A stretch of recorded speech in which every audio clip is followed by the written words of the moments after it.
¿Cómo están? Vamos a hablar nuevamente acerca de la continuación de la historia clínica quirúrgica.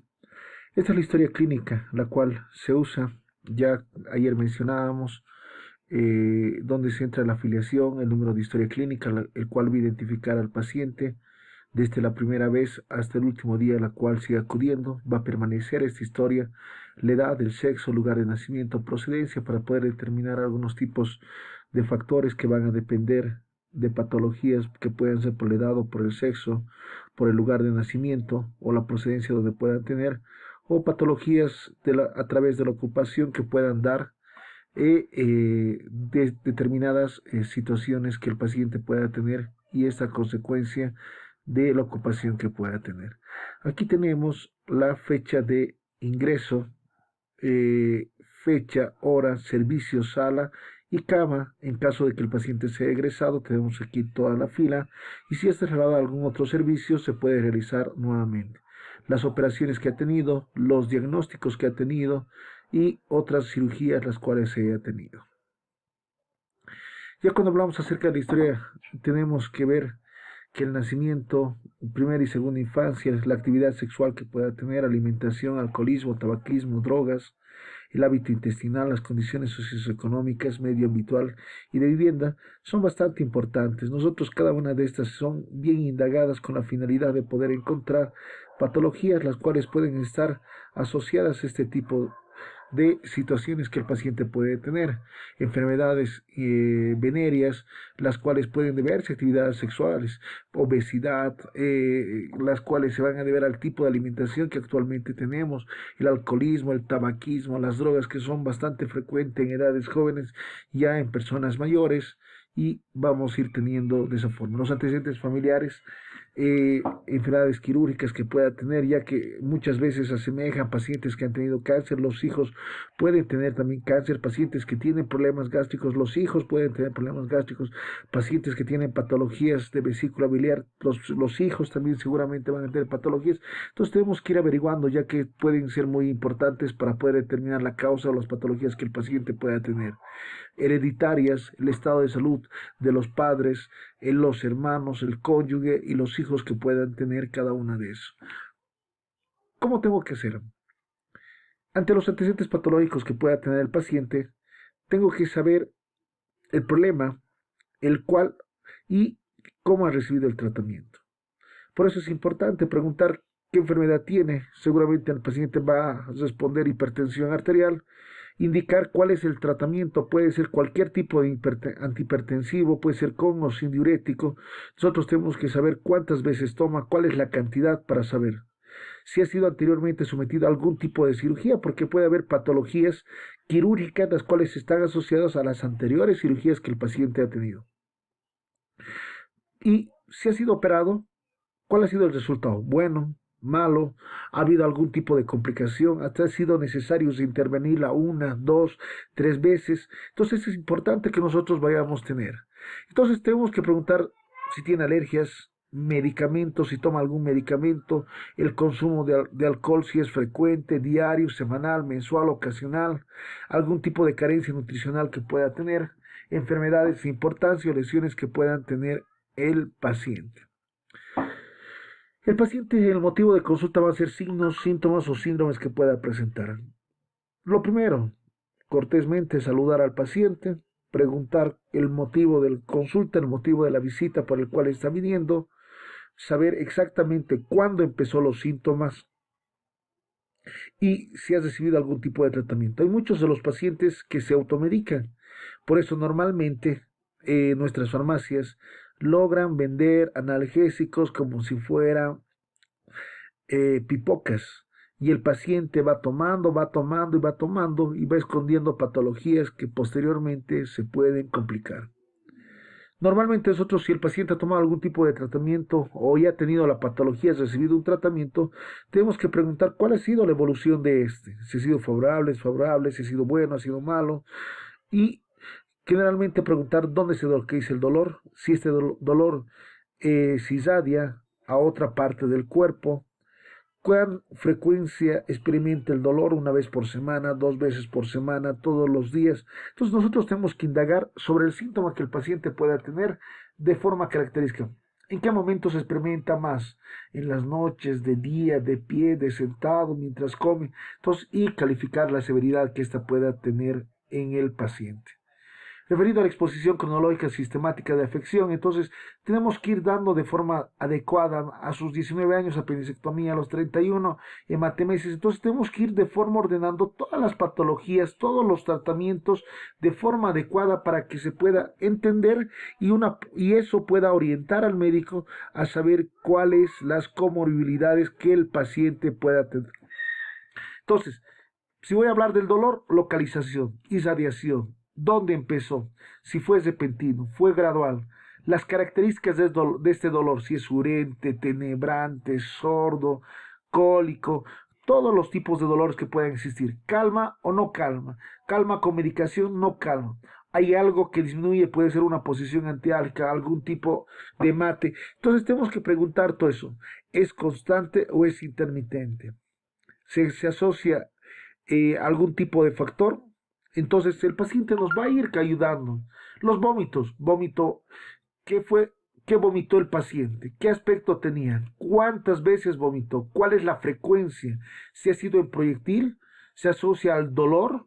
Y ya hablando del hábito intestinal, si está estreñido, está con deposiciones, cuántas deposiciones tiene, cuántas deposiciones líquidas tiene el paciente y normalmente cada cuánto va al baño, cada semana, cada 2 días, cada 3 días, para saber el hábito intestinal que ese paciente. Saber si tiene hemorragias, hematemesis, hematoquesia, está coagulada, es sangre oscura, es sangre brillante, ya que esto nos va a orientar de dónde puede ser el sangrado, puede ser de la parte digestiva alta, de la parte digestiva baja, y así de ese modo determinar las causas que puedan tener. Ya cuando hablamos de trauma, nosotros hablamos en trauma el A, el B, el C, el D y el E. El A es la vía aérea más el control de la columna cervical. La B es la ventilación más la oxigenación, la circulación y control de hemorragias. D es neurológico y control de pupilas. Y E es control de temperatura y exposición del paciente. Ya en el examen secundario, con la calma necesaria, se puede hacer lo que es el AMPLIA.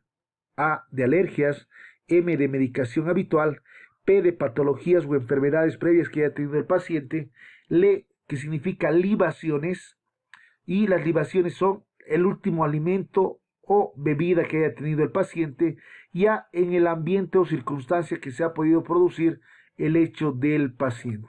Ya en la exploración física vamos a determinar si es trauma, hacemos con A, B, C, D, E, y si es ya otro tipo de patología como apendicitis, peritonitis, oclusión intestinal, será con exploración física general y exploración física regional. Y siempre siguiendo los 4 parámetros: inspección, palpación, percusión y la auscultación del paciente, siempre en forma ordenada y de forma adecuada en el paciente.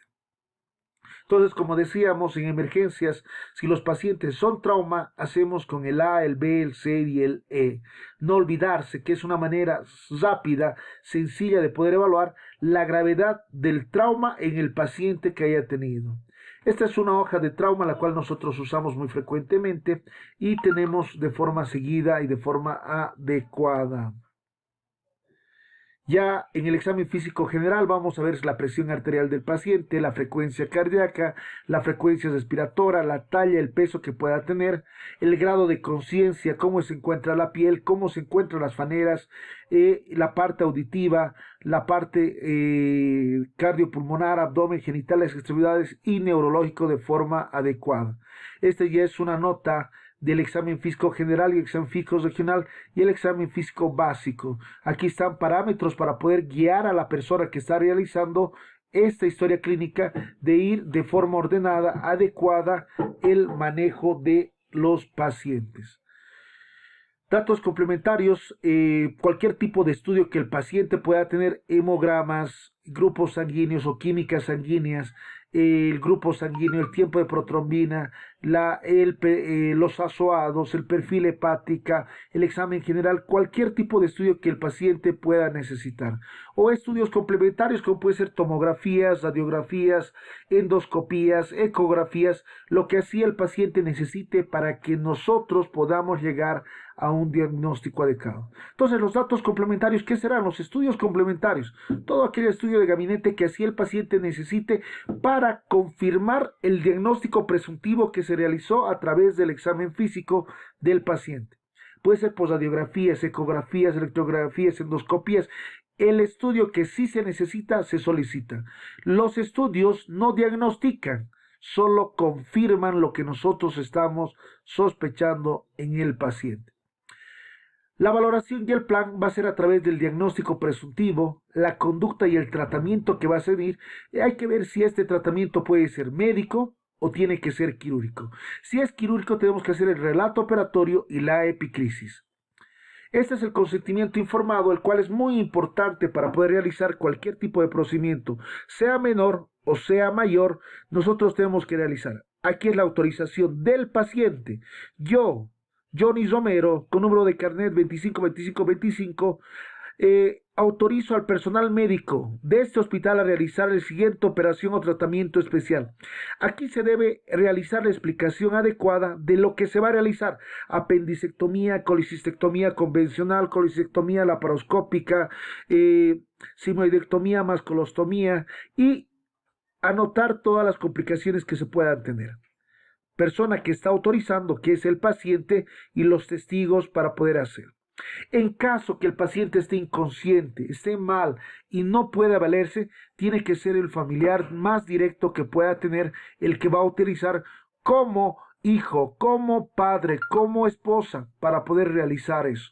Si el paciente rechaza y no quiere ningún tipo de tratamiento, lo que tenemos que hacer es hacer firmar esta parte, que es la exoneración de responsabilidades de que el paciente está rechazando el tratamiento a pesar de la explicación y las posibles complicaciones que pueda tener este paciente.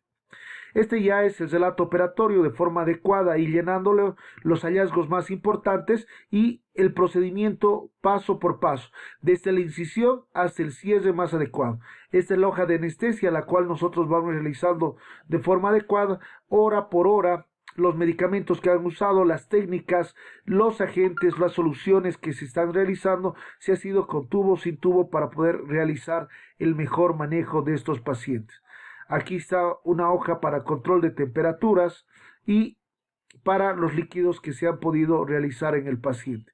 Esta es la hoja que normalmente cuando el paciente está internado se encuentra en la parte más importante, la cual nos va a dar la evolución de la temperatura, la presión arterial y la frecuencia cardíaca para poder ir viendo cómo se encuentra. En la mañana, en la tarde y en la noche, qué dieta ha tenido, qué catarsis y qué diuresis. Y esta es la hoja de evolución, la cual vamos evolucionando el paciente día tras día, siempre anotar fecha y hora y las indicaciones médicas que van a corresponder al paciente. Esta es una hoja de enfermería, la cual está realizado, y este es su control de medicamentos. Aquí colocan el medicamento, la hora que han administrado, la fecha y qué persona está administrando este medicamento. Una hoja de balance que ya seguramente en prácticas vamos a poder observar el uso adecuado de la diuresis, cuánto de catarsis, cuánto de plasma, cuánto de sangre ingresado en el paciente. Y estas son las hojas de interconsulta, las cuales nosotros tenemos. Y esta es la hoja de epicrisis, la cual nosotros vamos a realizar en el paciente al momento del alta. El diagnóstico de ingreso, el diagnóstico de egreso, el tratamiento quirúrgico que ha podido recibir el paciente, la anamnesis lo más resumida que se puede, qué estudios, los hallazgos positivos, la evolución del paciente, condición, tratamiento y referencia para dar de alta a este paciente. Y esta es la hoja de transferencia en caso que el paciente tiene que realizar a otro.